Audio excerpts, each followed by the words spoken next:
हमारी संस्कृति, हमारे संस्कार सदा रहें हमारे साथ। सब्सक्राइब करें तिलक।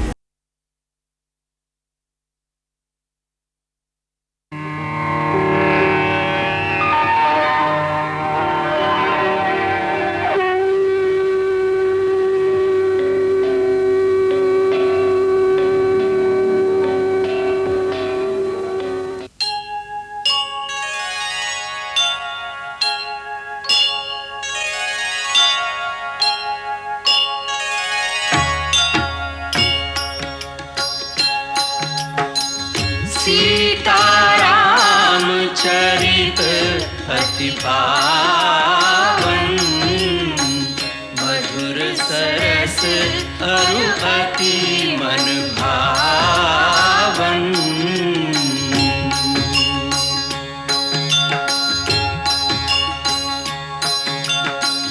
पुनि पुनि कितने हो सुने सुनाए, की प्यास बुझत न बुझाए।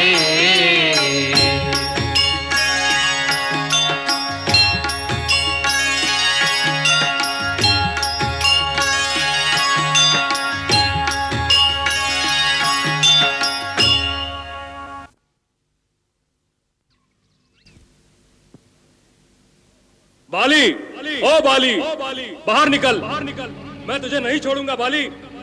आज मैं तुझसे अपने अपमान का बदला लूंगा। बल है तो बाहर निकल, मुझसे युद्ध कर। ओ बाली, बाली, हिम्मत है तो बाहर निकल। ये सुग्रीव की आवाज है। हाँ, उसी की है। ये इतने वर्षों बाद अचानक क्या हुआ उसको? बाली, ओ बाली, बाहर निकल।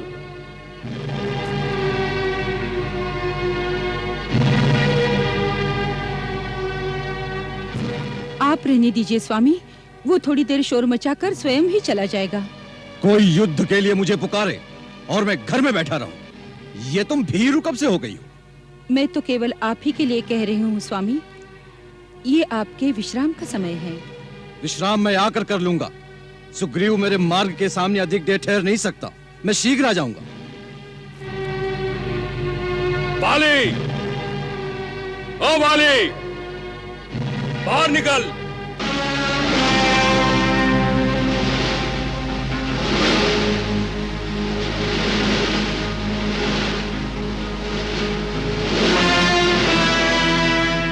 बिल में छुपे चूहे, ये क्या अवतागती सूझी? जा छुप जा, जा छुप जा जाके अपने उसी बिल में। प्रलाप न कर बाले, युद्ध कर युद्ध। अच्छा तो चूटी के भी आज पर निकल आए। चल खुले मैदान में। चल, चल तो चल।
लक्ष्मण, बार बार लक्ष्य साधता हूं, परंतु दोनों भाइयों में इतनी समानता है कि जरा सी भी असावधानी अर्थ का अनर्थ कर सकती है। मैं ये बाण नहीं छोड़ सकता।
जामवंत महाराज, घबराइए नहीं, सब ठीक हो जाएगा।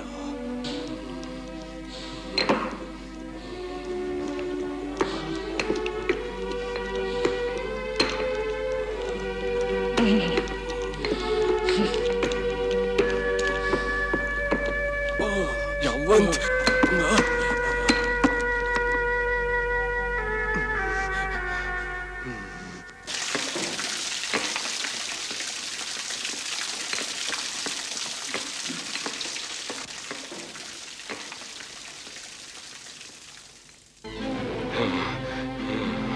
कैसे हो मित्र?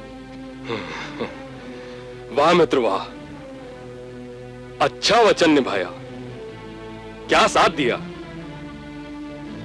अच्छी मित्रता निभाई। क्या बहुत पीड़ा हो रही है? कृपालु रघुवीर, मैंने तो आपसे पहले ही कहा था, बाली मेरा भाई नहीं है, मेरा काल है काल। फिर भी आपने मुझे उकसाकर मौत के मुंह में भेज दिया और आप छिपकर मेरे पिटने का तमाशा देखते रहे। रघुनंदन, आपने ऐसा क्यों किया? मुझे पहले ही सच सच बता देते कि आप बाली को मारेंगे नहीं, तो मैं लोक हंसाई कराने तो न जाता। तुम्हारा रोष स्वाभाविक है, परंतु शांत चित्त करके मेरी विवशता को समझने का प्रयत्न करो। तुम दोनों वेशभूषा, कद, चाल ढाल हर प्रकार से एक समान हो। दोनों भाइयों का रूप भी एक जैसा ही है। तुम दोनों की समानता देखकर मैं भ्रम में पड़ गया। यदि मेरी भूल से मेरा बाण तुम्हारे हृदय को विदीर्ण कर देता तो कैसा धर्म संकट था मेरे लिए। अपनी शरण में आए हुए एक प्राणी को वध करने का कलंक रघुकुल की कीर्ति को मिट्टी में मिला देता। इसी कारण मैंने शत्रु संहारक बाण नहीं छोड़ा और तुम्हें इतना कष्ट उठाना पड़ा।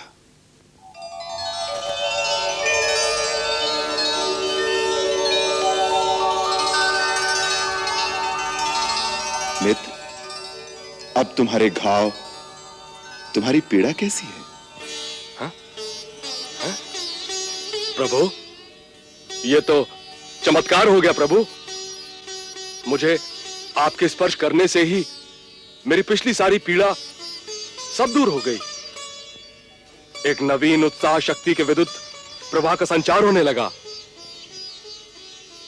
मेरे प्रभु श्री राम सुखधाम के वृद्ध हस्त से मृत शरीर में भी श्वास का संचार हो सकता है। श्री राम की महिमा अपरंपार है। हनुमंत, हमें इस लोक से परे पारलौकिक न बनाओ। ये तो केवल एक मित्र के लिए, एक मित्र का सत्य स्नेह और सद्भावना का प्रभाव है। वानरराज सुग्रीव तो केवल एक मित्र ही नहीं, इस समय हमारे आश्रयदाता भी हैं। मित्र वत्सल, मेरे प्राण आपके अधीन हैं, ऐसा कहकर मुझे लज्जित न करें। अब मुझे आदेश दें, मेरे लिए क्या कर्तव्य है प्रभु? अन्यायी अधर्मी बाली का प्रतिकार, पुनः उससे युद्ध की ललकार। लक्ष्मण। जी भैया। निशानी के लिए तुम एक पुष्पमाला सुग्रीव के गले में पहना दो, जिससे हम दोनों को पहचान सकें। जो आज्ञा भैया।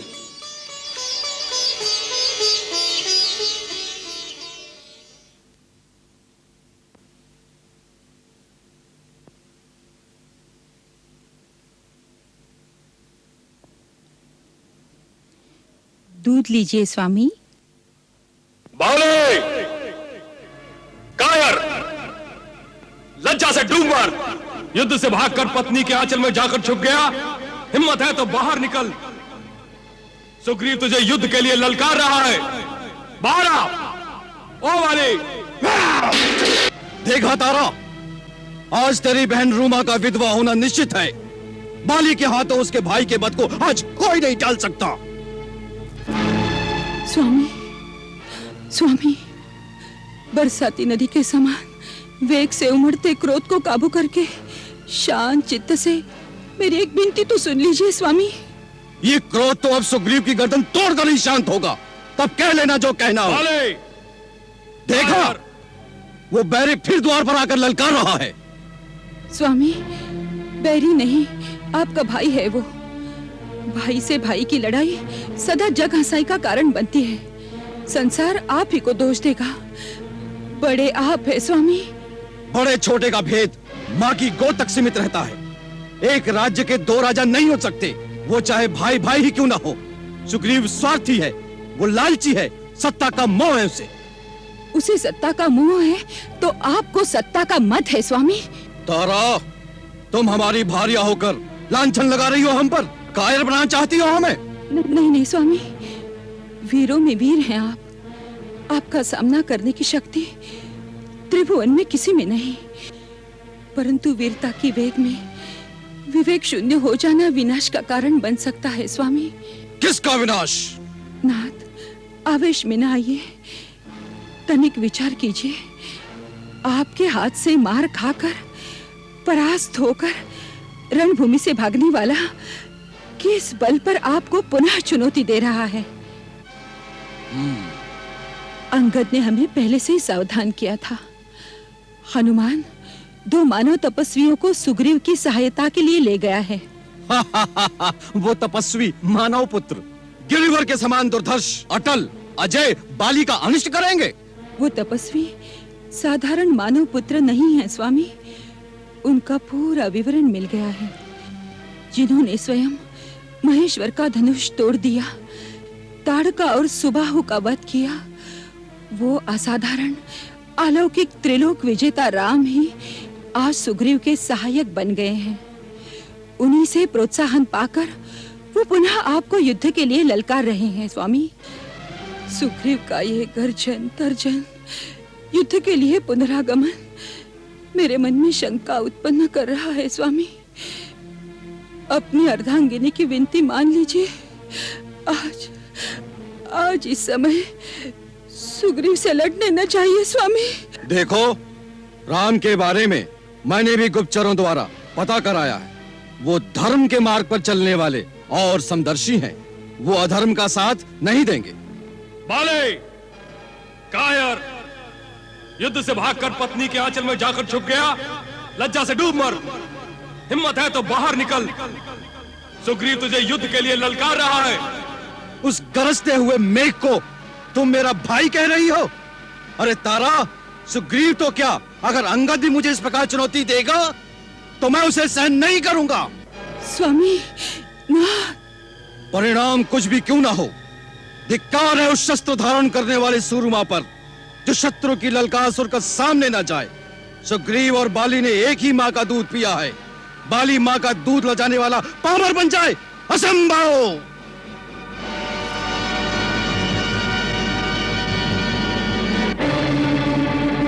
स्वामी, स्वामी, नाथ, नाथ, जल्दी में आपके पिता देवराज इंद्र की प्रदान की हुई ये विजय सुवर्णमाला धारण करना भी आप भूल गए।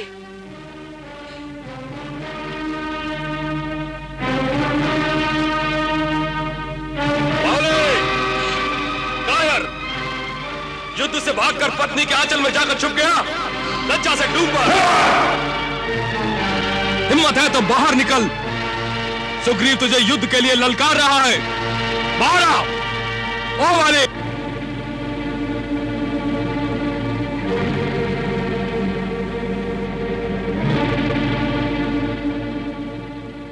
निर्लज्ज, तू फिर आ गया। मैंने छोटा समझकर पहली बार तुझे जीता छोड़ दिया था, परंतु अब नहीं छोड़ूंगा। लगता है तेरी मृत्यु तुझे दोबारा किष्किंधा के द्वार पर घसीट लाई है। किसकी मृत्यु होगी यह तो युद्ध के बाद ही पता चलेगा। सुग्रीव, मेरे हाथों क्यों मरता है? अब भी चला जा। कायरों जैसी बात मत कर बाले। यदि मां का दूध पिया है तो आ जा मैदान में। अच्छी बात है, तेरे भाग्य में आज मरना ही लिखा है, तो चल, आजा, चल।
छल छल, मैं हारा नहीं, छल से मारा गया हूं। तूने छल किया है मेरे साथ। तू कुलंगार, सुग्रीव, भीरू, कायर, निर्लज्ज। क्या तू समझता है तेरी विजय हुई है? पराधीन होकर पराये शस्त्र से तूने मेरे ऊपर प्रहार किया है। तू विजेता बनता है। अरे पामर, तूने अपनी जाति के साथ विश्वासघात किया है, कुलद्रोह किया है, देशद्रोह किया है। धिक्कार है तुझ पर।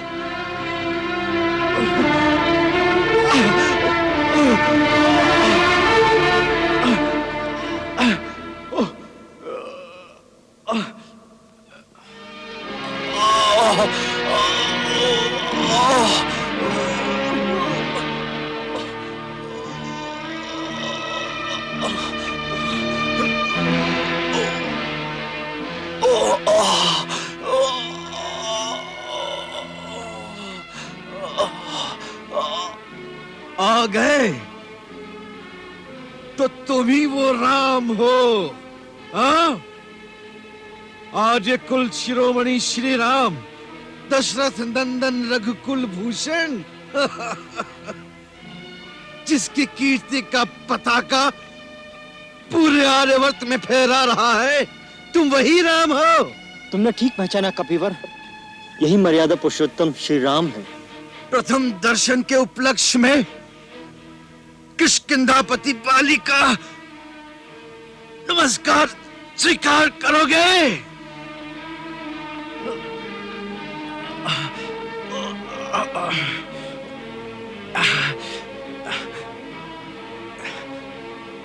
ए धर्म ध्वजाधारी मर्यादा पुरुषोत्तम श्री राम, मुझे केवल इतना बता दो, कौन सी मर्यादा का तुमने पालन किया है राम? आड़ से छुपकर तुमने मेरे ऊपर प्रहार किया है। इस प्रकार वार करना वीरों का काम नहीं है, ये तो व्याध का काम है राम। इस दुष्कर्म से क्या अपनी वीरता के नाम पर कलंक नहीं लगाया है राम? राम बोलो, राम बोलो, उत्तर दो राम, उत्तर दो।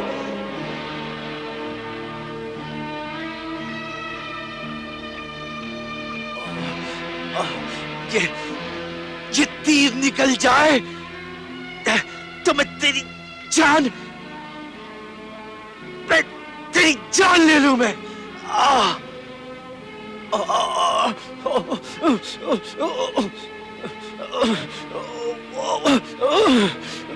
हनुमान, इनका बाण निकाल दो, इनकी पीड़ा कम हो जाएगी।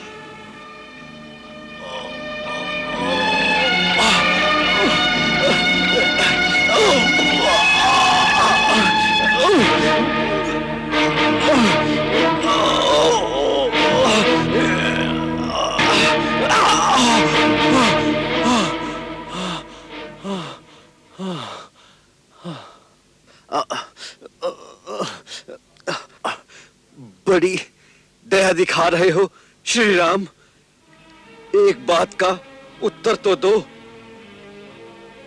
लड़ाई तो हम दो भाइयों में थी, ऐसे समय में छुपकर मेरा वध करना, यही आदर्श है आप आर्यों का? मुझे मारकर अपने पुरुषों की सभा में निंदा का पात्र नहीं बनोगे? मेरा आपका तो कोई वैर नहीं था राम, फिर किस कारण ये सुग्रीव इतना प्यारा हो गया और मैं आपका शत्रु हो गया? धर्म हेतु अवतारे हूँ गुसाई, मारे हूँ मोहि व्याध की नाई।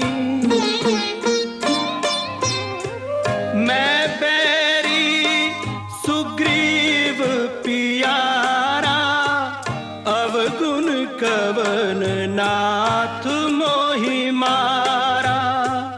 कारण कवन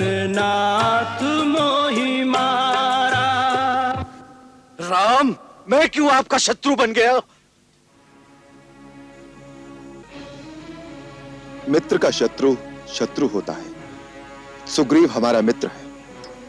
तुमने उसके प्रति जो अन्याय किया है तथा तुम्हारे पापों का दंड देने के लिए हम तुम्हारा वध करने की प्रतिज्ञा ले चुके हैं। रघुवंशी जब किसी को वचन देते हैं तो प्राण जाने पर भी उस वचन को पूरा करते हैं। अपने वचन का पालन करना उनका सबसे बड़ा धर्म है तथा उसके लिए उन्हें निंदा का पात्र बनना भी स्वीकार है। राम, सुग्रीव से मित्रता करने में रावण द्वारा हरण की गई अपनी स्त्री के उद्धार का तुम्हारा स्वार्थ नहीं छिपा है, किंतु ये प्राणों के भय से पहाड़ों की खो में मुंह छुपाए पड़ा रहने वाला ये कायर क्या तुम्हारी सहायता करेगा? बोलो। इसके लिए तुम किष्किंधापति बाली के पास आते तो देखते मैं अब तक उस दुरात्मा को बांधकर तुम्हारे चरणों में डाल चुका होता। सीता को उसने सागर की अतल गहराइयों में, आकाश में या पाताल में कहीं पर भी छुपा रखा हो, मैं सीता माता को तुम्हारे हवाले कर देता। जिस प्रकार क्रूरतापूर्वक तुमने बाली का वध किया है, उस अनीति को तुम इतिहास की दृष्टि में कभी न्यायोचित नहीं ठहरा सकोगे। जो जन्म लेता है वो अवश्य मरता है, इसलिए मुझे मरने का शौक नहीं है। मेरे बाद सुग्रीव को राज्य मिलेगा, वो भी अनुचित नहीं है।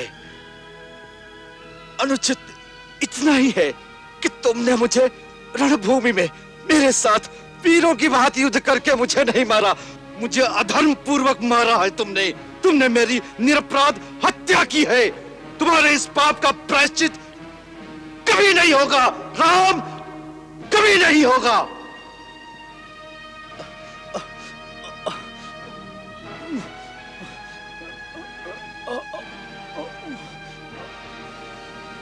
वानरराज, आज मरणोन्मुख अवस्था में पहुंचकर तुम जिस धर्म, सत्कर्म और नीति की दुहाई दे रहे हो, अपने जीवन काल में उसी धर्म, सत्कर्म, न्याय और नीति का विचार तुमने सपने में भी नहीं किया। धर्म, अर्थ, काम और लौकिक सदाचार तुम स्वयं ही नहीं जानते हो। आचार्यों द्वारा धर्म के स्वरूप को ठीक ठीक जाने बिना ही आज तुम मुझे धर्म का उपदेश देना चाहते हो।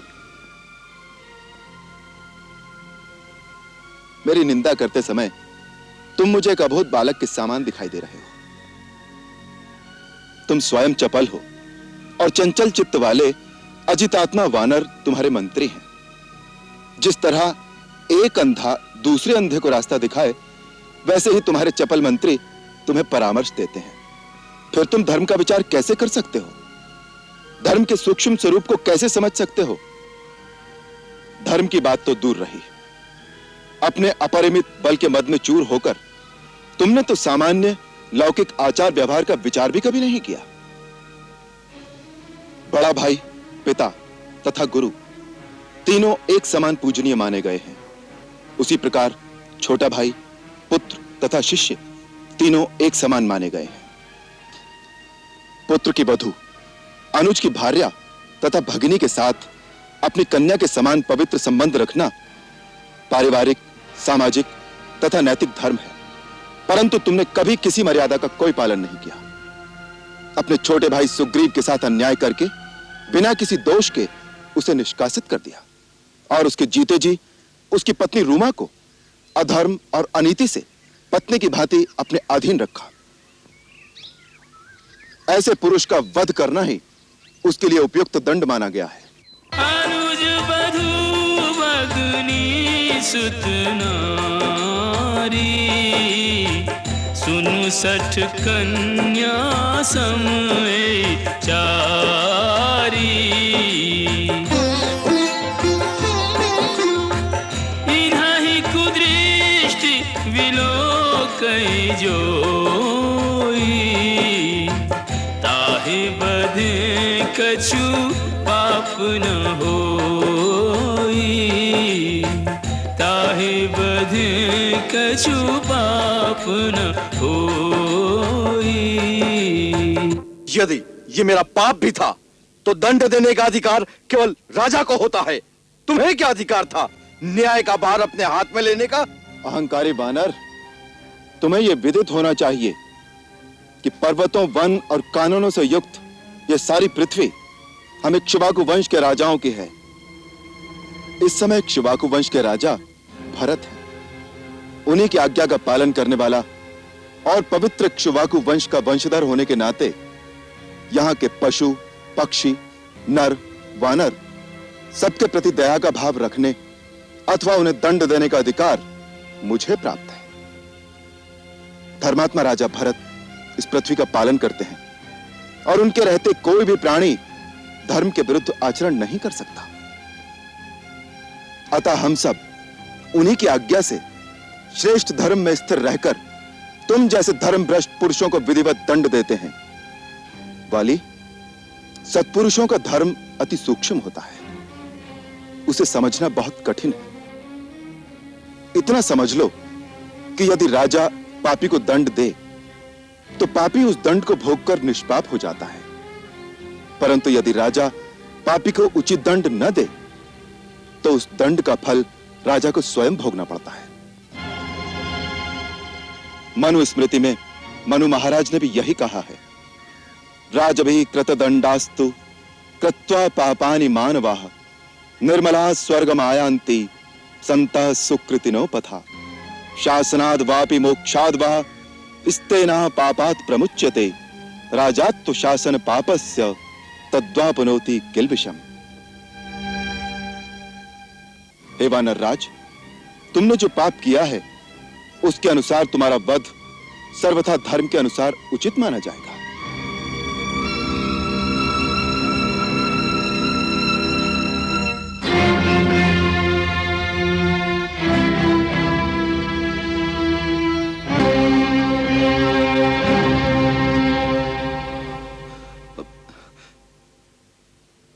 हे दिव्य स्वरूप नरोत्तम, दुष्टा, दंभ और अहंकार के पट मेरी आंखों के आगे से हट गए। मेरी आत्मा के अंतर चक्षु खुल रहे हैं। मानो आत्मा ने परमात्मा को पहचान लिया है। आपके अमोद बाण की पीड़ा के प्रमाद में, अज्ञान के आवेश में मेरे मुख से आपके प्रति अनुचित वाक्य निकल गए हैं। उसके लिए क्षमा करें प्रभु। आप तो परमार्थ तत्व के यथार्थ ज्ञाता हैं और मैं धर्म भ्रष्ट प्राणियों में अग्रगण्य हूं। हे कृपा सिंधु, मेरा अंत मुझे अचेत कर देने वाला है। उससे पहले अपनी चरण रज देखकर मुझे प्रायश्चित कर लेने दीजिए प्रभु। प्रभु, प्रभु,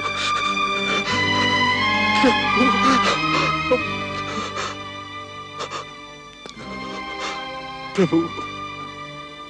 हे वानर राज, प्रायश्चित तो तुम्हारा दंड पाने से ही हो गया। मनु ने कहा है, राजा से दंड पाकर मनुष्य फिर से पापहीन और पवित्र हो जाता है। सो हे राजन, तुम अब निष्पाप हो, इसलिए अधीर ना हो। अपने मन से मृत्यु का भय संताप निकाल दो। हम सब तुम्हारी दीर्घायु की मंगल कामना के साथ तुम्हारी सेवा और उचित उपचार करके तुम्हारे प्राणों की रक्षा करेंगे। प्रभु, अब रक्षा किस लिए? जीवन तो बार बार मिल जाएगा, परंतु फिर इन हाथों से मरण पाकर मोक्ष तो नहीं मिलेगा। हे राम, ऐसी मृत्यु फिर नहीं मिलेगी प्रभु, फिर नहीं मिलेगी। जन्म जन्म मुनि जतन कराही अंत राम कहे आवत नाही। अंत राम कहे आवत नाही।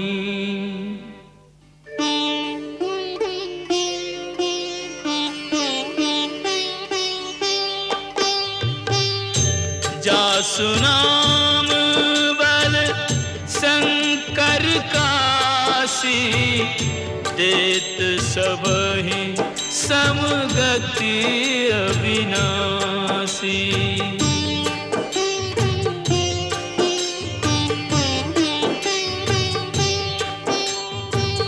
मम लोचन गोचर सोयावा, बहुर के प्रभु अस बनी बनावा, बहुर के प्रभु अस बनी बनावा।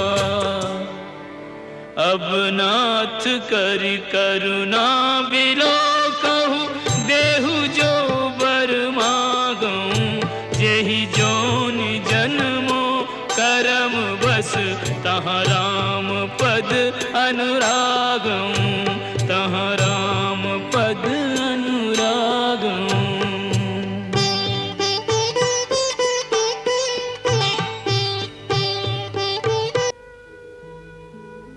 भाई सुग्रीव, तुम्हारे साथ उचित अनुचित जो कुछ भी किया है उसके लिए तुमसे मैं क्षमा मांगता हूँ। मुझे क्षमा कर दो। नहीं भैया, ये आप क्या कह रहे हैं? जाते हुए लेन देन चुका रहा हूं मैं। यदि क्षमा कर दोगे तो मैं शांति और संतोष के साथ प्राण त्याग कर सकूंगा। तुम अपनी किष्किंधा संभालना। नहीं भैया, भूल मुझसे हो गई है। क्षमा तो मुझे मांगनी चाहिए। मुझे क्षमा कर दो भैया, मैं पापी हूं भैया। किष्किंधा पति आप ही रहेंगे। मुझे किष्किंधा का राज कभी अभिष्ट नहीं था। मुझे तो केवल भैया आपका प्यार चाहिए था। पगले, युद्ध भूमि में रोया नहीं करते। युद्ध भूमि तो मारने या मरने का स्थान है। परंतु भाई के द्वारा भाई की मृत्यु, ये कैसी विडंबना है। ये भाग्य की बात है सुग्रीव। पूर्व जन्म के किसी पाप से हम दो भाई आपस में प्रेम से नहीं रह सके। तात भ्राता प्रेम का सुख हमारे भाग्य में विधाता ने लिखा ही नहीं था। विधि की ये कैसी विडंबना है। एक मां की कोख से जन्म दिया और फिर बैरी बना दिया।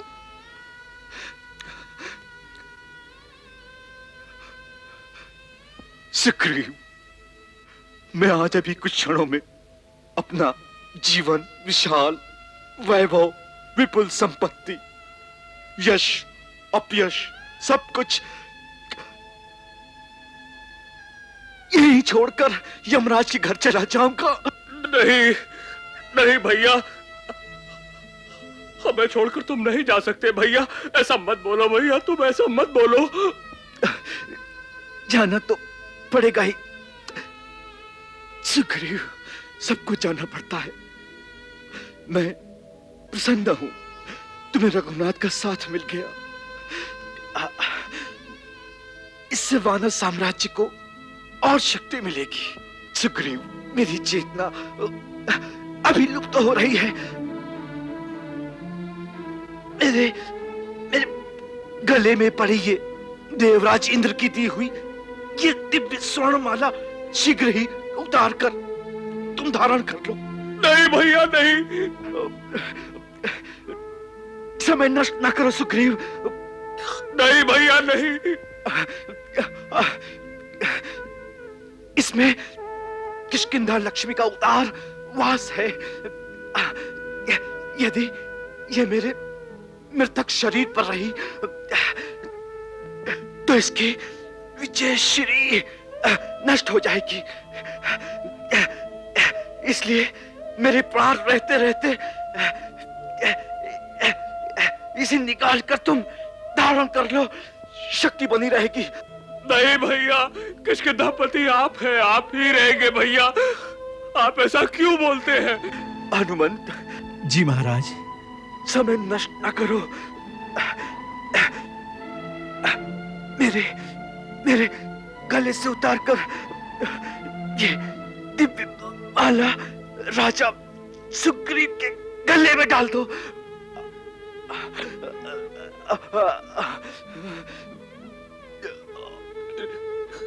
नहीं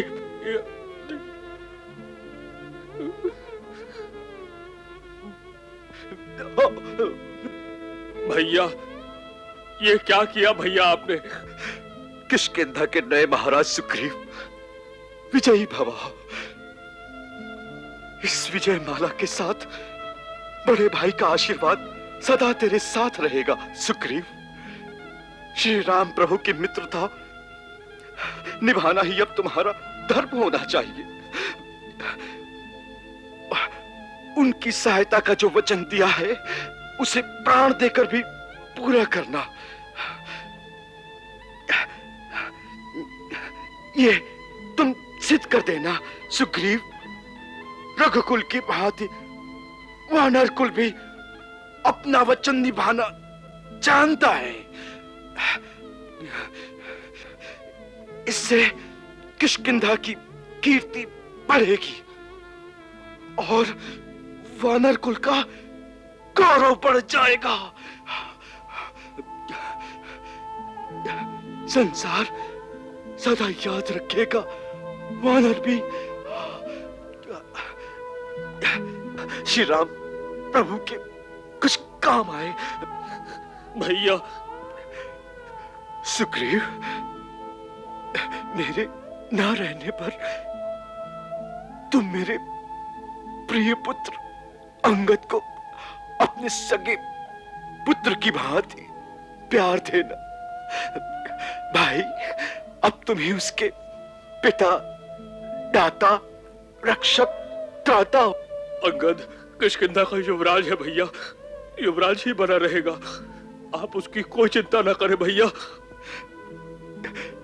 एक अंतिम प्रार्थना और स्वीकार करना मेरे भाई।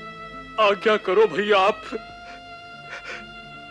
किष्किंधा के राज्य सिंहासन पर बैठकर भी तारा का तिरस्कार कभी मत करना मेरे भाई। तारा से परामर्श करके जो कुछ करोगे उसका परिणाम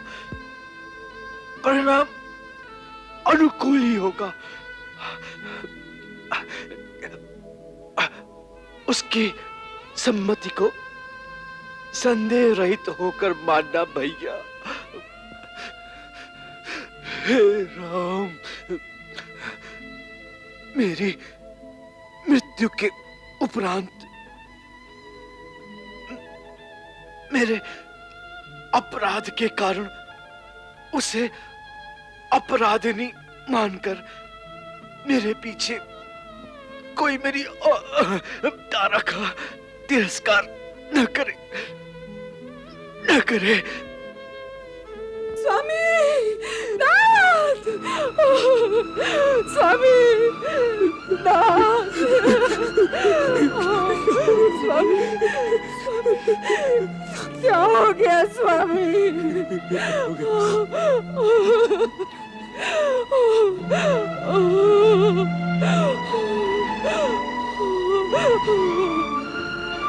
मैंने बार बार चरण पकड़कर मना किया था, इस समय सुग्रीव से लड़ने न चाहिए नाथ, इस समय सुग्रीव से लड़ने न चाहिए। किष्किंधा के रत्न स्वर्ण सिंहासन के स्वामी, तुम्हारा स्थान यहाँ पर नहीं है।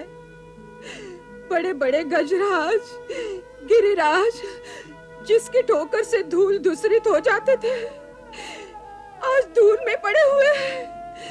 स्वामी, नहीं नहीं, उठिए नाथ, आप उठिए।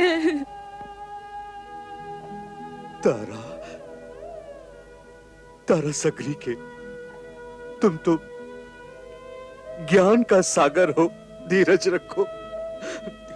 देखो, तुम्हारे सामने तीनों लोगों के स्वामी श्री राम खड़े हैं। नहीं नहीं देख सकती स्वामी, मेरा तो त्रिलोक तुम ही हो स्वामी।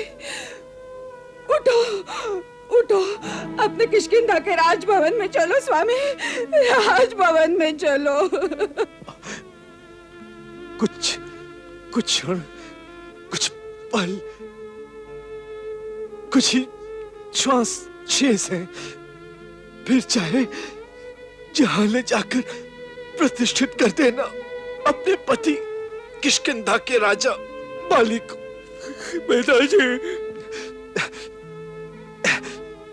मेरा पुत्र, मेरा अंगद अपने कांधे पर उठाकर ले जाएगा अपने अपार बलशाली पिता को। अंगद, अंगद, मेरे लाल, सुन रहा है तू? अपने प्रतिपालक पिता का आदेश सुन रहा है तू? हाँ माँ। पिताजी, आप मुझसे कुछ क्यों नहीं बोलते? मैं आपका अंगद हूँ पिताजी। स्वामी, अपने वीर सुकुमार लाडले अंगद के मस्तक को चूम कर धीरज तो बंधाइए। इसे कुछ तो संदेश दीजिए स्वामी। अब ये क्रोध और बदले की आग में भभकते काका सुग्रीव के अधीन होकर अपना जीवन कैसे बिताएगा? नहीं,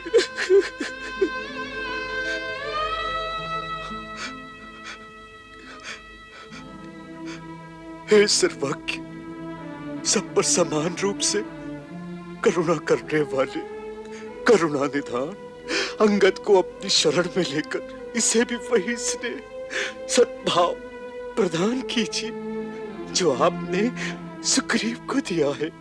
इसका हाथ अपने हाथ में लीजिए रघुनाथ।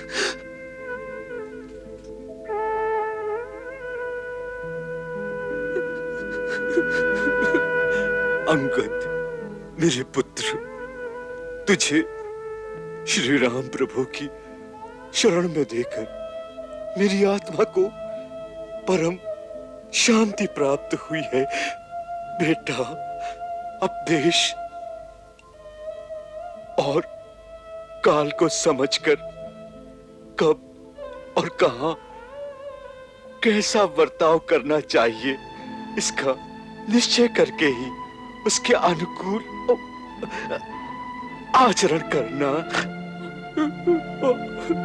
अपने पिता के समान बल का दुरुपयोग नहीं करना बेटे।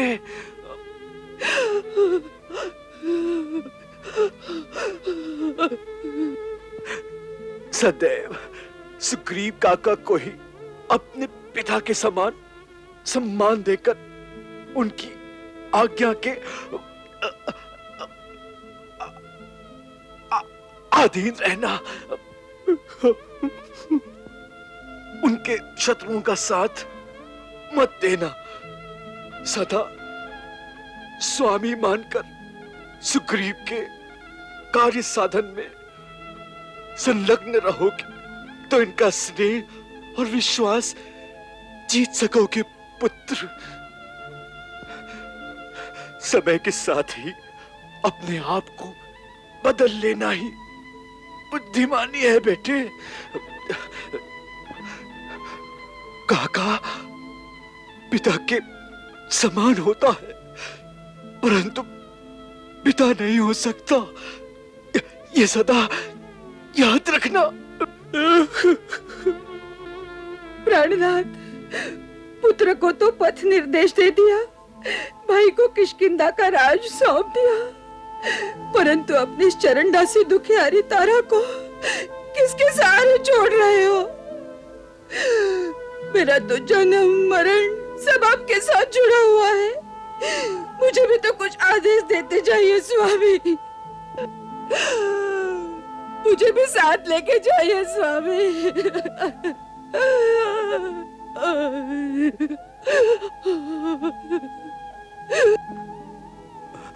तारा, तारा, आज तक कोई किसी को साथ नहीं ले गया, यही ध्रुव सत्य है।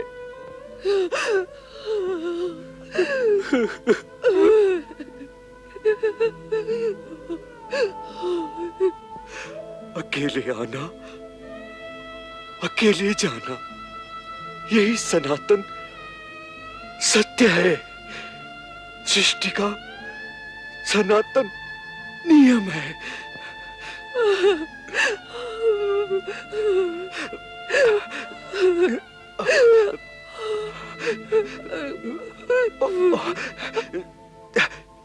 तारा,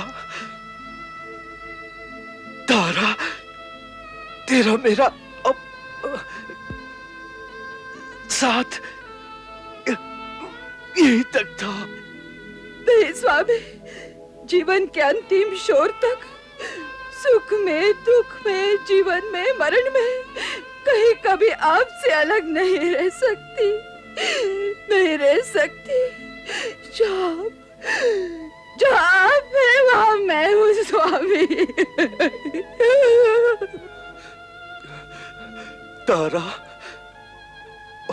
ओ तारा, आकाश से टूटा नक्षत्र फिर से आकाश में नहीं जुड़ता।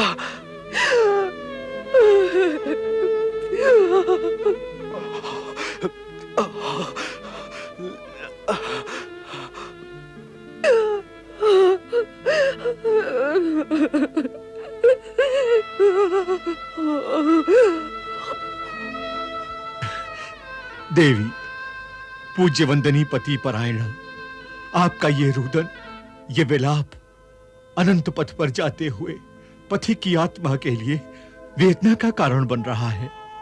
शांति से प्राण उत्सर्ग करने दीजिए अपने प्राणाधार को। नहीं, स्वामी, क्या राम, राम, राम, हे राम।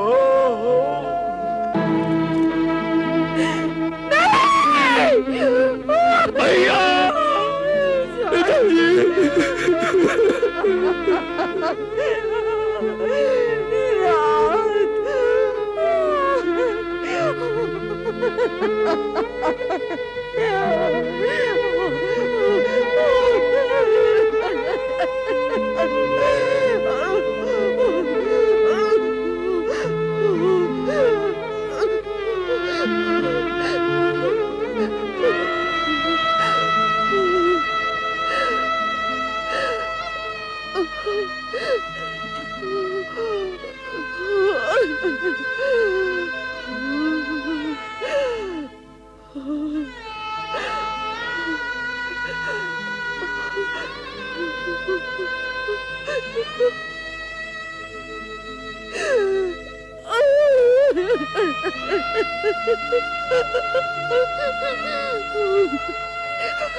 हे राम, बड़े करुणा निधान बनते हो तो तारा पर इतनी करुणा कर दो। जिस बाण से मेरे प्राणनाथ का वध किया है, उसी से मेरा भी अंत कर दो।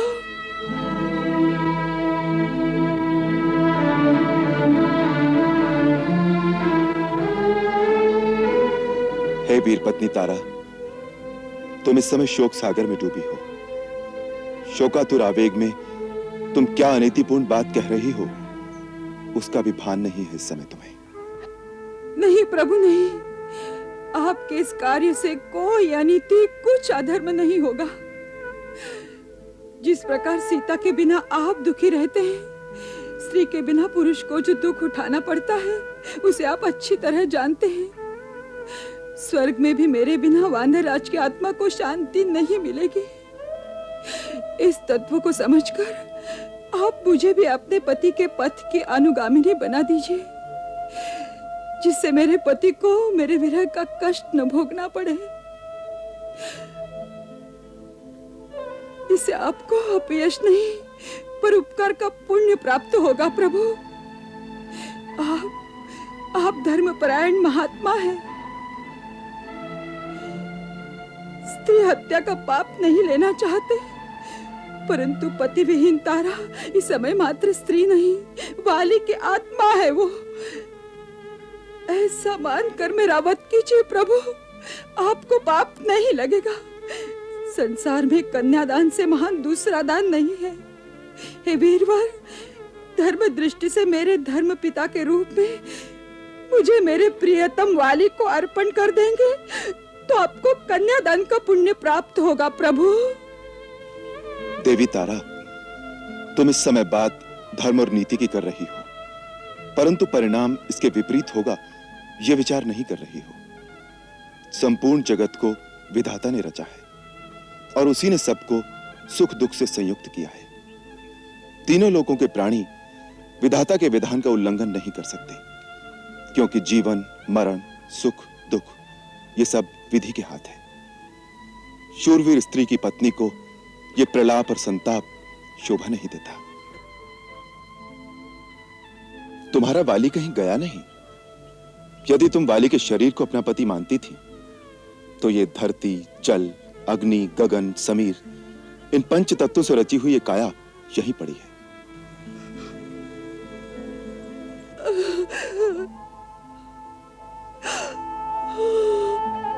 इसी से तुम प्रेम करती थी, इस काया को ही तुम अपना समझती थी।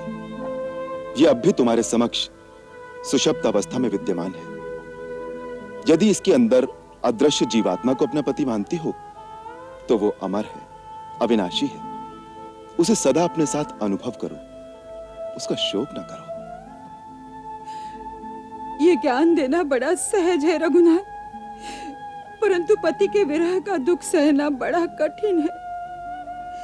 स्त्री का सारा जीवन केवल उसके पति के लिए है, इसलिए वो अर्धांगिनी कहलाती है। शरीर के आधे अंग को अलग करके शेष अर्धांग से किस प्रकार के कर्म और कर्तव्य की आशा की जा सकती है? अंगद, वत्स, आओ, अपने पिताश्री को अपनी गोद में लो। आओ।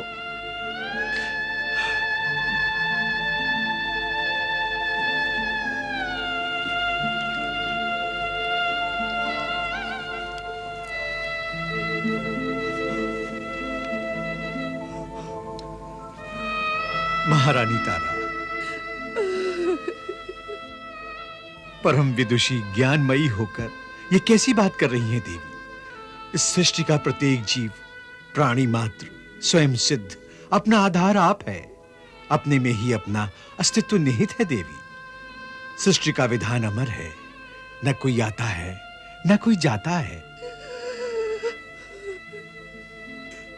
महाराज बाली अपनी प्रारब्ध निर्मित आयु की अवधि पूरी कर चुके हैं। इन्हें शांति से जाने दीजिए। अब वानर भालुओं की विशाल किष्किंधा राज्य की आप ही स्वामिनी हैं। आपके अधीन रहकर अंगद इस राज्य का पालन करने योग्य बन सके, इसके लिए पिता माता दोनों का कर्तव्य आप ही को निभाना है। शास्त्र में संतान होने का जो प्रयोजन बतलाया गया है तथा इस समय राजा बाली के पारलौकिक कल्याण के लिए जो कुछ कर्तव्य है, उन सब का पालन आप ही को करना है महारानी तारा।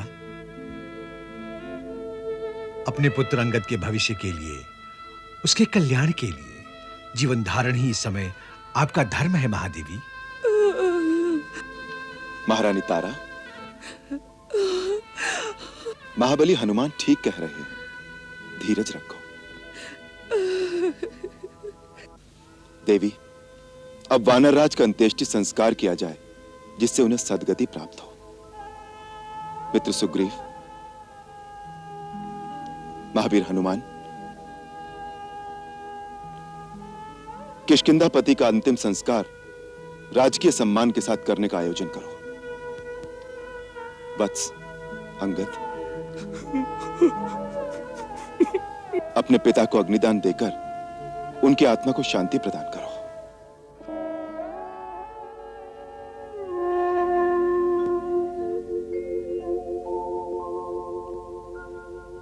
बाण बली या भुज बली,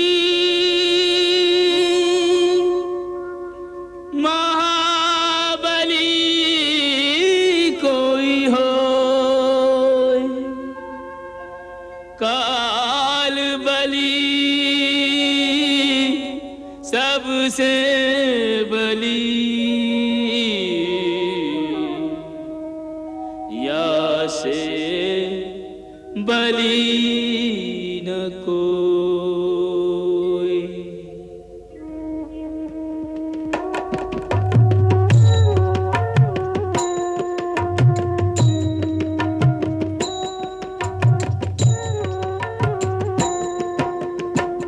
जिसको अपनी शक्ति पर था भीषण अभिमान,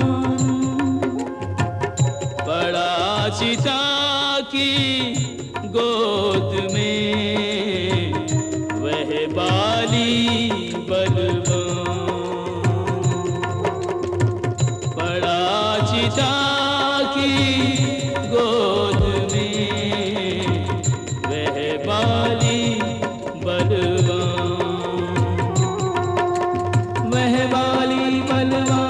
जिसके बल का डंका बजता था चहुदिश में, क्या भारत क्या लंका।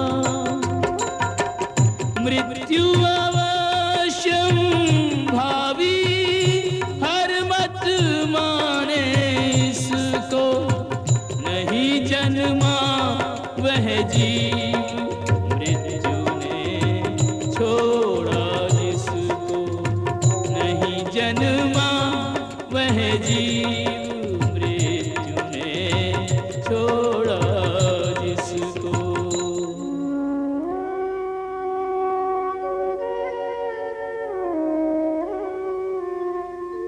मर घट पर आकर जगे हर मन में बैराग, हर नाते को फूंक दे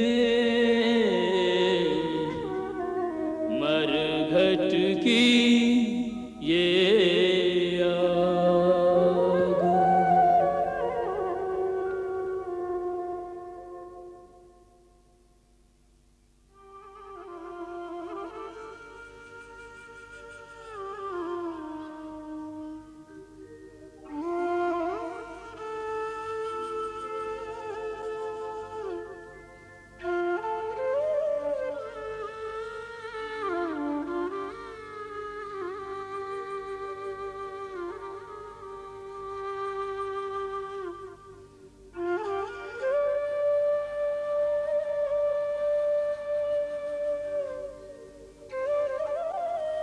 प्रभु,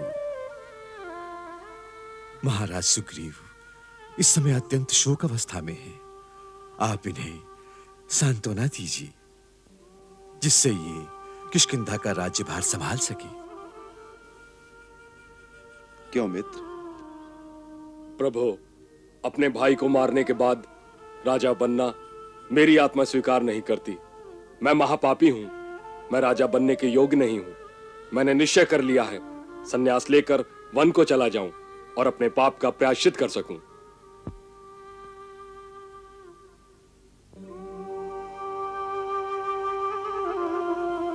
मित्र, जो तुम कह रहे हो ऐसे समय में वो सर्वथा उचित है। यह इस बात की निशानी है कि तुम्हारा हृदय एक सज्जन पुरुष का हृदय है। यदि तुम ऐसा न कहते तो हम ये समझते कि क्रोध और प्रतिशोध की आग ने तुम्हारे हृदय की समस्त कोमल भावनाओं को जला दिया है। तब हमें तुमसे भय लगता कि सत्ता मिलने पर कदाचित तुम कोई अमानुषी कार्य भी कर सकते हो। परंतु अब हमें विश्वास हो गया है कि प्रतिशोध की जो अग्नि तुम्हारे हृदय में इतने वर्षों से धधक रही थी, वो भाई की मृत्यु के साथ ही शांत हो गई है और तुम्हारे हृदय की कोमल भावनाएं फिर से उजागर हो गई हैं।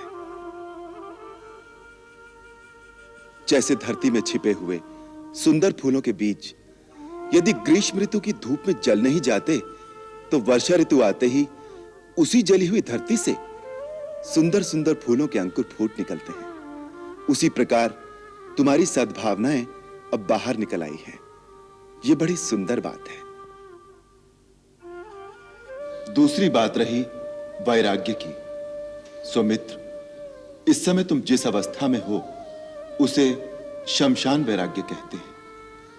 जब किसी का कोई निकट आत्मीय मृत्यु को प्राप्त होता है, उस समय हर किसी में यह वैराग्य भावना उत्पन्न होती है, परंतु यह बड़े अल्पकाल के लिए रहती है और थोड़े ही दिनों में मनुष्य फिर उसी माया में फंस जाता है। इसीलिए बुद्धिमान इस अल्प वैराग्य के कारण अपने कर्तव्य से मुंह नहीं मोड़ते। इस समय इस विशाल वानर साम्राज्य को संभालना तुम्हारा कर्तव्य है। बीरवर वाली ये राज्यभार तुम्हें सौंप गए हैं, इसीलिए अपने भाई की आज्ञा समझकर यह राज्य तुम्हें संभालना चाहिए।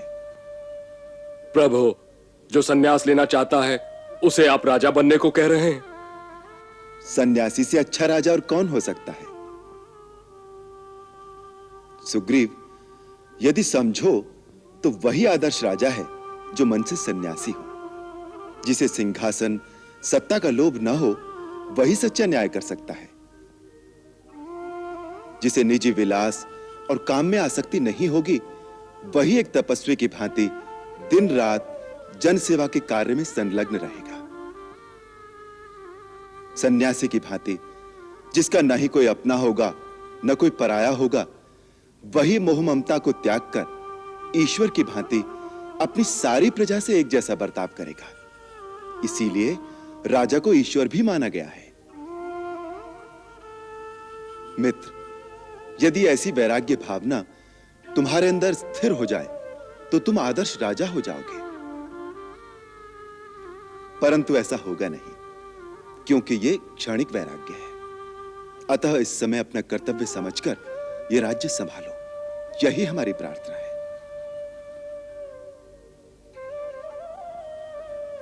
हमारी एक और प्रार्थना है। आप आज्ञा कीजिए प्रभु। वाली राजकुमार अंगद को हमारी शरण में छोड़ गया है, इसलिए हम चाहते हैं कि आपके राज्याभिषेक के साथ ही अंगद को भी युवराज पद पर अभिषिक्त कर दिया जाए। ऐसा ही होगा प्रभु। यह अत्यंत कल्याणकारी परामर्श है प्रभु। प्रभु, यदि आप कृपा करें तो किष्किंधा पधार कर आप स्वयं अपने हाथों से महाराज सुग्रीव का राज तिलक करें। वृक्षराज, मैं वचनबद्ध हूं, जिससे 14 वर्ष तक मैं किसी नगर या ग्राम में प्रवेश नहीं कर सकता। मेरी ओर से लक्ष्मण किष्किंधा जाकर महाराज सुग्रीव का राज तिलक करेंगे। हनुमान,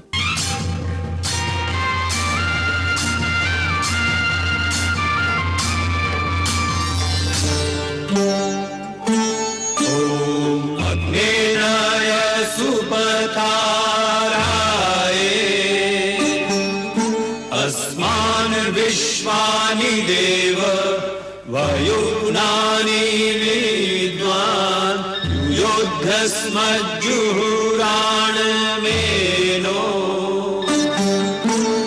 भूयिष्ठान्ते नम उक्तिं विधेम।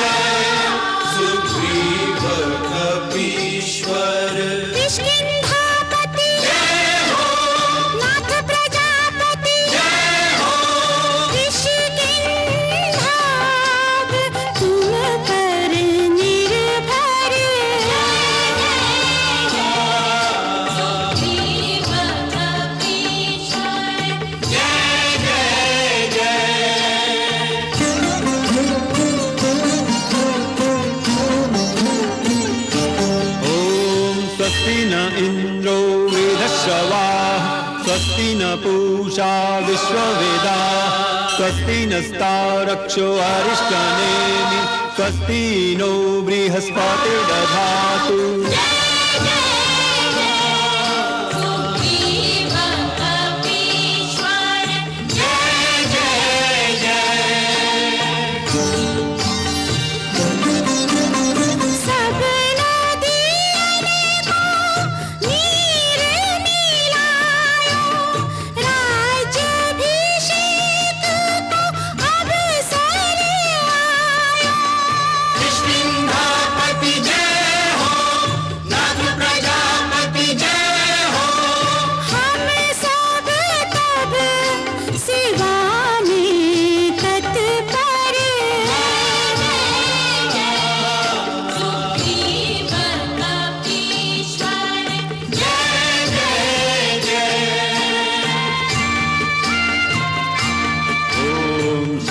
संगच्छध्वं संवदध्वं संगो मनांसि जानतां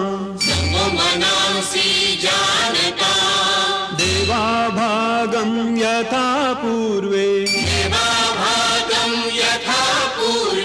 संजानाना उपासते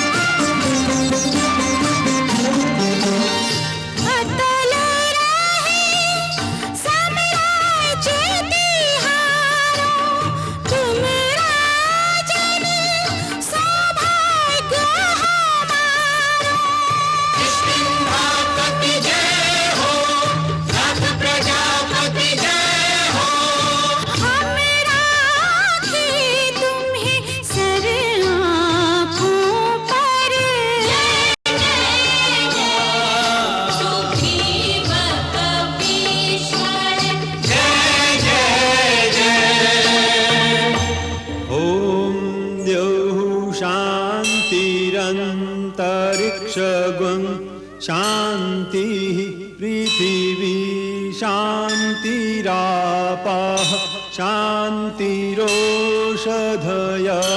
शांतिः वनस्पतयः शांतिर्विश्वे देवाः शांतिर्ब्रह्म शांति सर्वज्ञं शांति शांतिरेव शांति सामा शांतिरेधि ओम शांति शांति शांति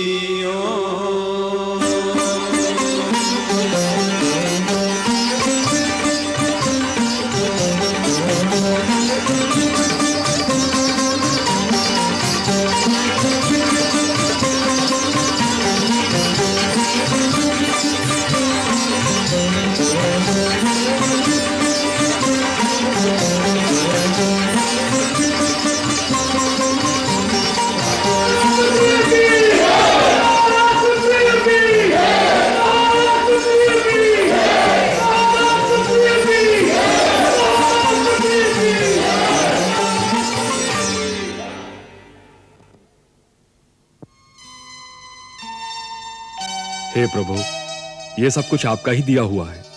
मैं तो आपका आशीर्वाद लेने आया हूँ। अंगद, ये सब इन्हीं के श्री चरणों का प्रताप है। इनके श्री चरणों में नमस्कार करो वत्स।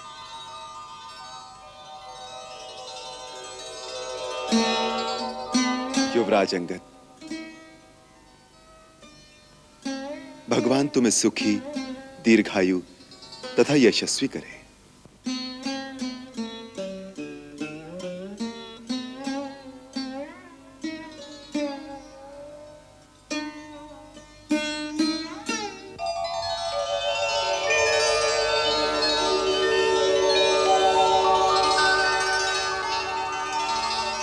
किष्किंधापति महाराज सुग्रीव, भगवान पुंडरीकाक्ष आपको एक आदर्श प्रजावत्सल राजा होने का यश प्रदान करे।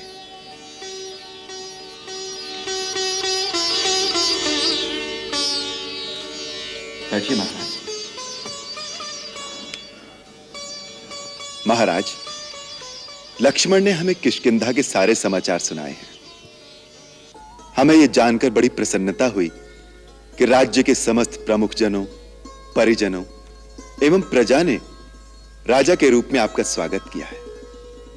जिस राजा को इतना स्नेह मिले, उसका उत्तरदायित्व तो बहुत बढ़ जाता है।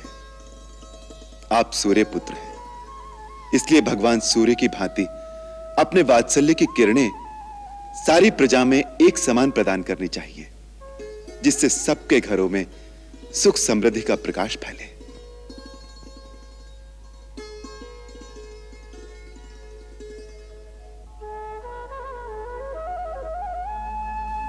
यद्यपि आपके पास हनुमान, जामवंत, नल नील आदि बुद्धिशाली मंत्री हैं, फिर भी हम आपको परामर्श देंगे कि वाली के साथ जो मित्र थे, उन्हें भी अपने मंत्रिमंडल में अवश्य सम्मिलित करना चाहिए। विशेषतः वाली के मित्रों को यह आभास नहीं होना चाहिए कि उनका अस्तित्व अर्थहीन हो गया है। इस साम्राज्य को समृद्धशाली बनाने में जिनका योगदान है, उनका सहयोग अवश्य लेना चाहिए। इससे एक ओर तो प्रजा कल्याण के कार्य निर्बाध रूप से चलते रहेंगे, दूसरी ओर राज्य में फूट नहीं पड़ेगी। इस समय आपका प्रथम कर्तव्य है राज्य की समस्त शक्तियों का संगठन। उससे भी पहले मेरा कर्तव्य है देवी सीता की खोज कराना, जिससे कि उनकी मुक्ति का उपाय किया जाए। आपने ठीक कहा महाराज सुग्रीव। सर्वप्रथम हम सबका कर्तव्य यही है कि चारों ओर भाभी की खोज कराई जाए। परंतु उस अभियान के लिए यह समय उपयुक्त नहीं है लक्ष्मण। वर्षा का आरंभ हो चुका है, चारों ओर नदी नाले चढ़े हुए हैं, यातायात संभव नहीं है। इसीलिए चौमासे में सारी यात्राएं स्थगित कर दी जाती हैं। महाराज सुग्रीव, ये 4 मास आप अपने नए राज्य को सुव्यवस्थित करने में लगाइए। इसके पश्चात कार्तिक लगते ही आप सारे वानरों को इकट्ठा करके हमारे पास आइए। फिर इस महाअभियान का श्री गणेश किया जाएगा। ये 4 मास हम प्रसरवन गिरि पर्वत पर निवास करेंगे। 4 मास? महाराज सुग्रीव, चौमासा बीतने के पश्चात एक दिन की भी देरी न कीजिएगा। भैया तो अपने मन की व्यथा किसी से नहीं कहेंगे, परंतु मैं सोचता हूं इतना लंबा समय भाभी कैसे व्यतीत करेंगी। उनका तो पल पल वर्षों की भांति बीत रहा होगा, और ऊपर से इस वर्षा में उनके हृदय में क्या बीतती होगी।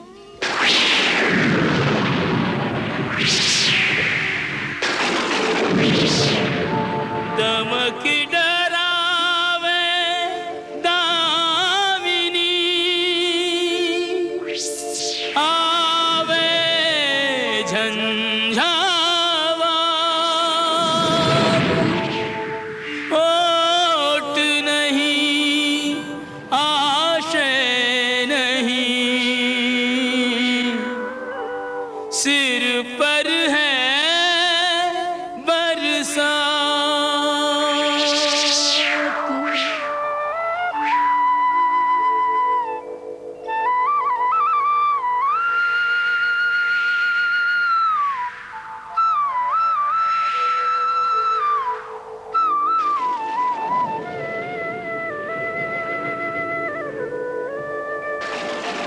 नहीं मिथिला, नहीं अवधपुर,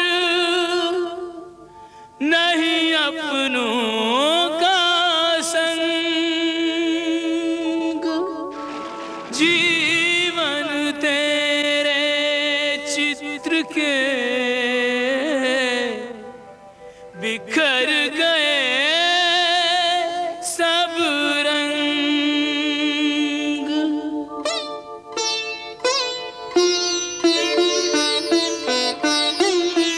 हर कोई है यहाँ बस निठुर नियत के हाथों का खिलौना। हर कोई है यहाँ बस निठुर नियत के हाथों का खिलौना। कोई ना जाने जीवन के किस मोड़ पे कब क्या होना। हर कोई है यहाँ बस निठुर नियत के हाथों का खिलौना।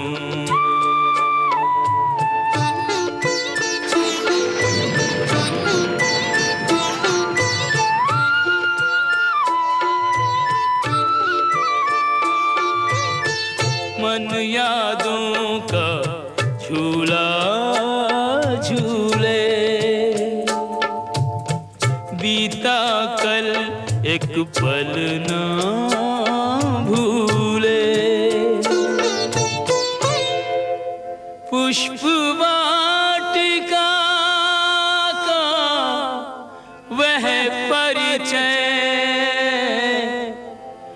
दृष्टि मिलन हृदयों का विनिमय।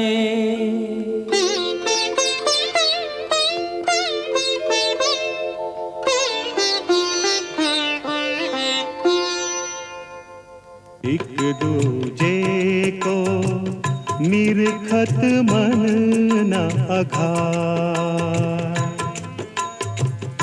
एक दूजे को देखत मन न अघाय। राम सिया में सिया राम में एक ही रूप लखाए, एक दूजे को निरखत मन न अघाय।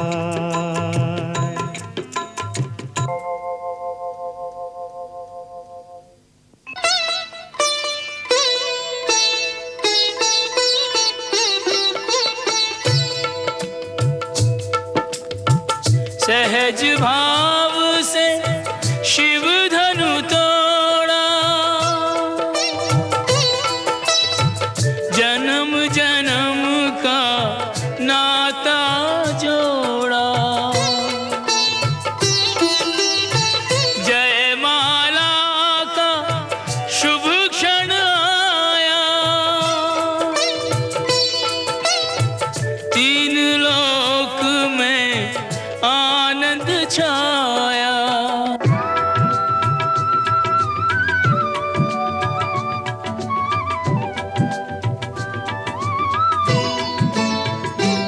दो चार चरण चलते चलते श्री रघुवर तक ऐसे पहुँचे, ज्यों छुई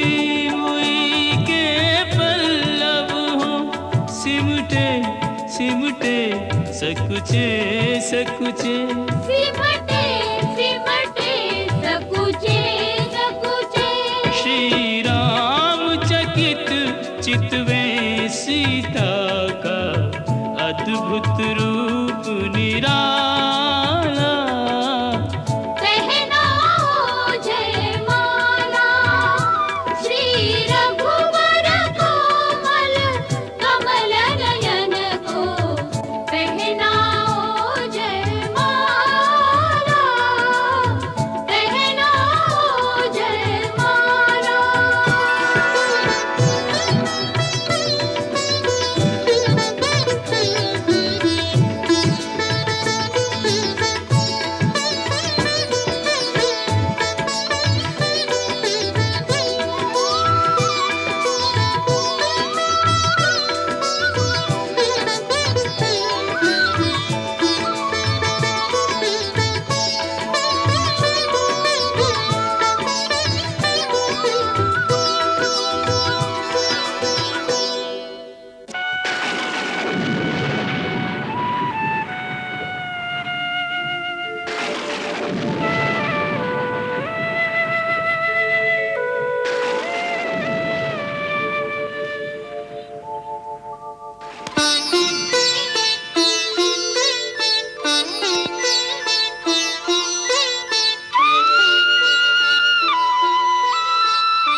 राजमहल में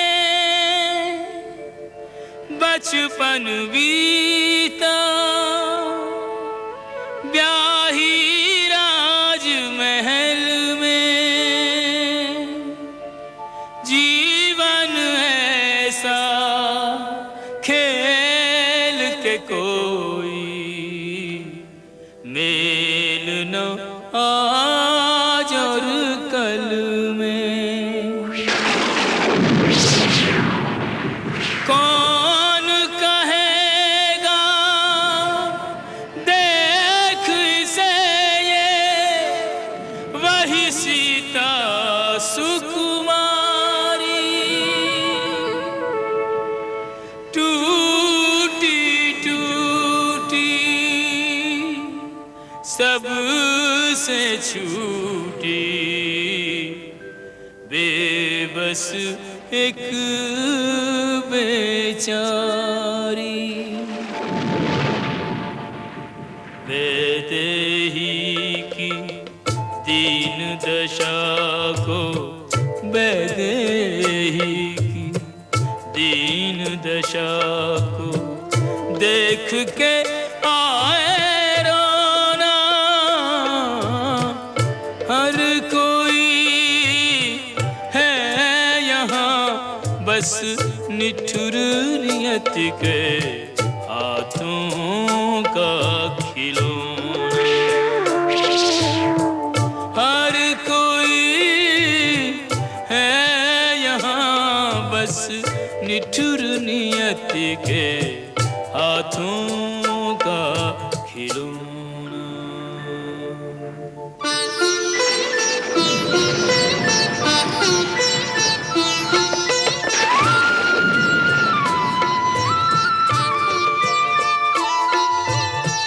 वैदेही संग बीते कल की अनगिन सुधियां हैं पल पल की। देख सिया को विचलित होना, चाँद को तकना तनिक न सोना। चाँद को तकना तनिक न सोना।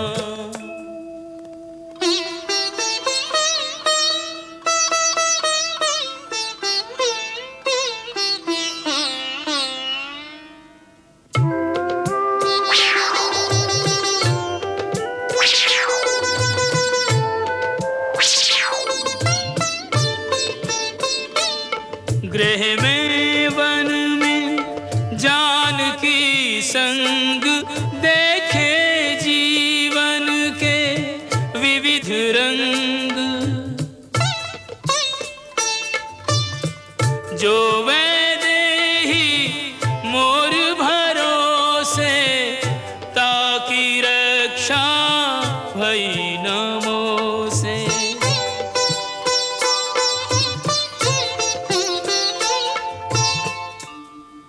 हर पल सोचे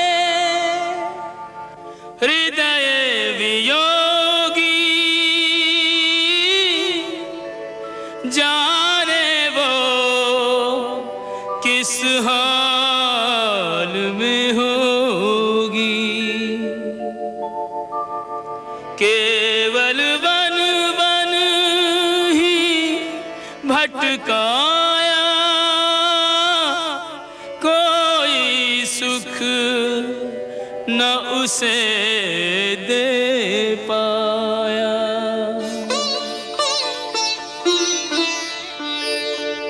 नहीं पाने के दुख से अधिक है, नहीं पाने के दुख से अधिक है दुस्सह पाकर खोना। हर कोई है यहाँ बस निठुर नियत के हाथों का खिलौना। कोई न जाने जीवन के किस मोड़ पे कब क्या होना। हर कोई है यहाँ बस निठुर नियत के हाथों का खिलौना।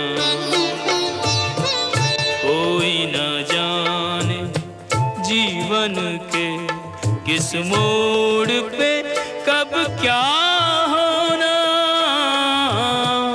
हर कोई है यहाँ बस निठुर नियत के हाथों का खिलौना। कोई न जाने जीवन के किस मोड़ पे कब क्या होना।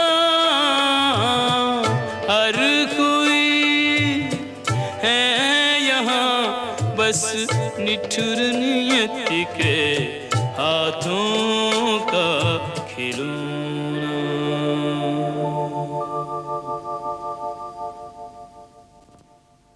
आज भी महाराज के दर्शन नहीं हो सके।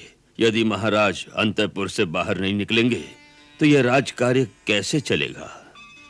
आपको केवल राज्य कार्य की चिंता है, मुझे राम कार्य की भी चिंता है।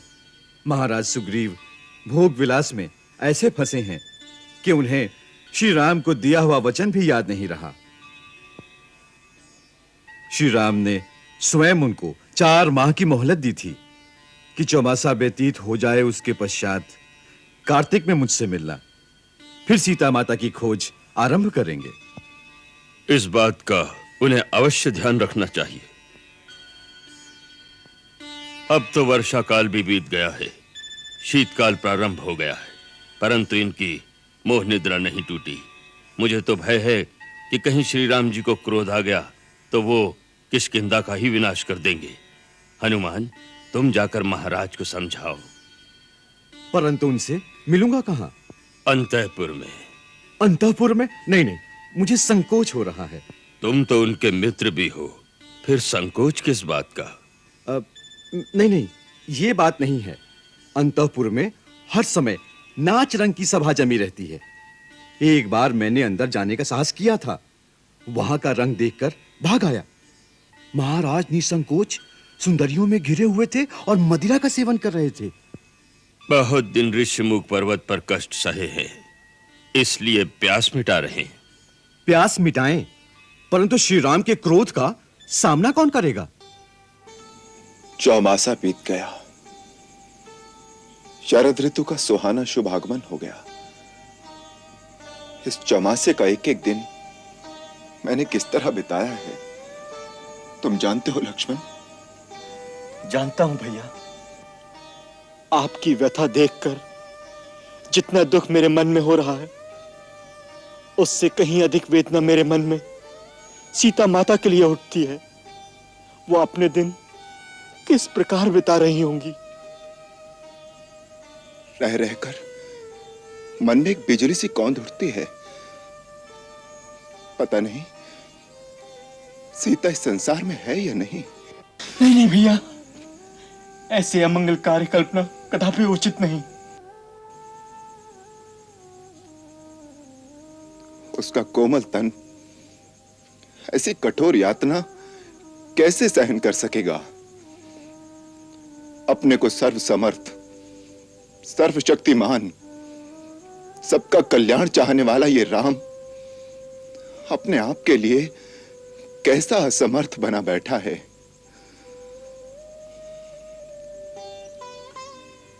लक्ष्मण, ये 4 मास हमने बिताए हैं सुग्रीव के आश्रय, परंतु अब ऐसा लगता है कि सुग्रीव को अपने वचन का कुछ भी विचार नहीं। न तो वो स्वयं आया और न ही उसने कुछ ऐसा उद्योग दिखाया कि वर्षा ऋतु बीतने के पश्चात उसे अपने मित्र के लिए कुछ करना है, उसका कुछ कर्तव्य है। भैया, आखिर है तो वह चपल वानर की जात, उनका कौन सा कर्तव्य, कौन सी नैतिकता? दुख तो इस बात का है कि हनुमान को भी मेरी चिंता नहीं। वैसे हनुमान विद्वान और ज्ञानवान है, पर है तो सुग्रीव का ही साथी। यदि वो कुछ करना भी चाहेगा तो क्या करेगा? भैया, असली अपराधी तो वो कृतज्ञ, मिथ्याचारी, स्वार्थी सुग्रीव है। हाँ लक्ष्मण, अपना मनोरथ पूरा करवाकर वो मेरी अवज्ञा कर रहा है। राज वैभव के विलास में डूबकर उसे अपनी प्रतिज्ञा का भी विचार नहीं रहा।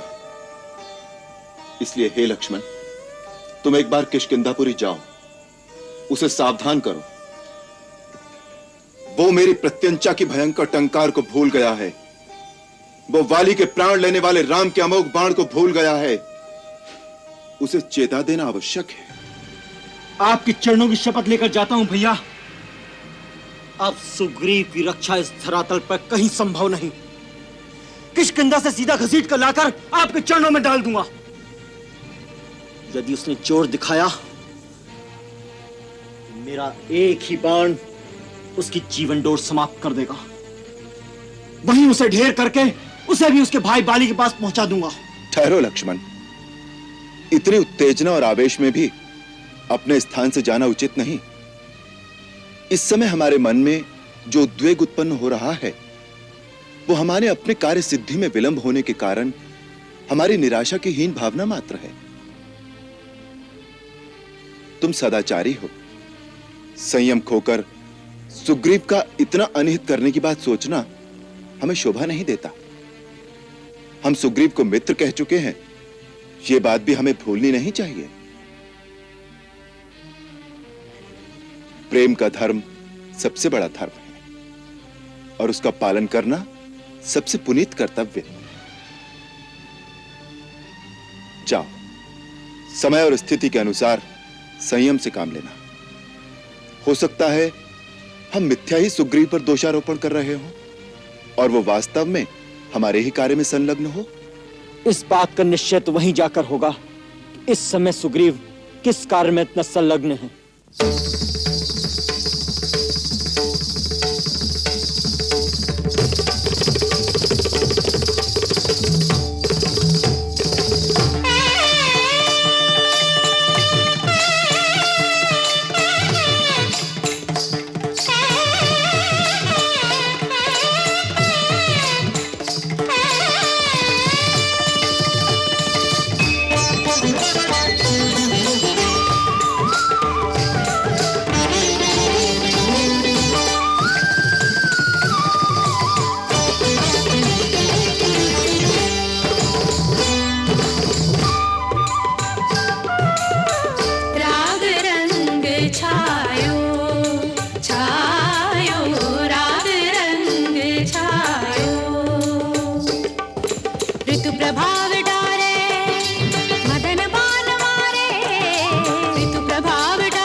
दशरथ अजिर बिहारी।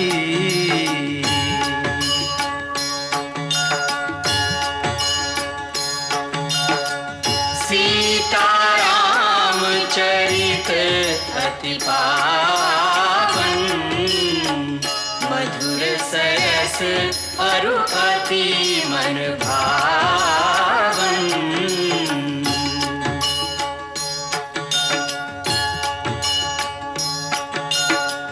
पुनि पुनि कितने हो सुने सुनाए, हिय की प्यास बुझत न बुझाए।